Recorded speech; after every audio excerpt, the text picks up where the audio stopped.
গত 4 দিন ধরে ভারী বর্ষণ ও পাহাড়ি ঢলে শেরপুরের শতাধিক গ্রাম প্লাবিত হয়েছে।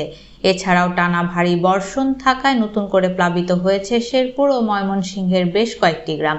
ময়মনসিংহের হালুয়াঘাট এবং ধোবাউড়া উপজেলায় তলিয়ে গেছে মাছের খামার ও কয়েক হাজার একর আবাদি জমি। শেরপুরের নালিতাবাড়ী ও ঝিনাইগাতী উপজেলা সদরের পানি কিছুটা কমলেও নিম্নাঞ্চলগুলো নতুন করে প্লাবিত হচ্ছে। এদিকে টানা বর্ষণে নতুন নতুন গ্রাম প্লাবিত হওয়ায় শেরপুরের প্রায় অর্ধলক্ষাধিক মানুষ পানিবন্দী হয়ে পড়েছেন। ক্ষতিগ্রস্ত হয়েছে আবাদি জমি, মাছের ঘের ও সবজির আবাদ। এছাড়াও ঝিনাইগাতী ও নালিতাবাড়ীর বেশ কিছু জায়গায় নদীর বাঁধ ভেঙে প্রধান সড়ক সহ রাস্তাঘাট তলিয়ে রয়েছে। শেরপুরের অন্তত 20,000 হেক্টর কৃষি জমি তলিয়ে গেছে। শেরপুর জেলার 3টি উপজেলার অসংখ্য মাছের ঘের ভেসে গেছে। শেরপুর জেলা মৎস্য কর্মকর্তা প্রণব কুমার কর্মকার বলেন, আমরা 3টি উপজেলার তথ্য সংগ্রহ করেছি।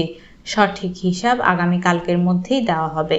অন্যদিকে ময়মনসিংহের ধোবাউড়ায় নেতাই নদীর বাঁধ ভেঙে রাস্তাঘাট ডুবে গিয়ে বাড়ি ঘরে পানি ঢুকছে। বড় বন্যার আশঙ্কায় আতঙ্কে সাধারণ মানুষ। হঠাৎ বাড়ি ঘরে পানি উঠে যাওয়ায় রান্নাবান্না বন্ধ হয়ে গেছে। হঠাৎ বন্যায় সাধারণ মানুষ রয়েছেন চরম বিপাকে। ধোবাউড়া উপজেলার দক্ষিণ ইউনিয়ন পরিষদের চেয়ারম্যান বলেন, নেতাই নদীর বাঁধ ভেঙে রাস্তাঘাট তলিয়ে গিয়ে মানুষের ঘরবাড়িতে পানি উঠে গেছে। সাধারণ মানুষ কষ্টের মধ্যে পড়েছেন। এখন পর্যন্ত সরকারি কোনো সহায়তা পাওয়া যায়নি।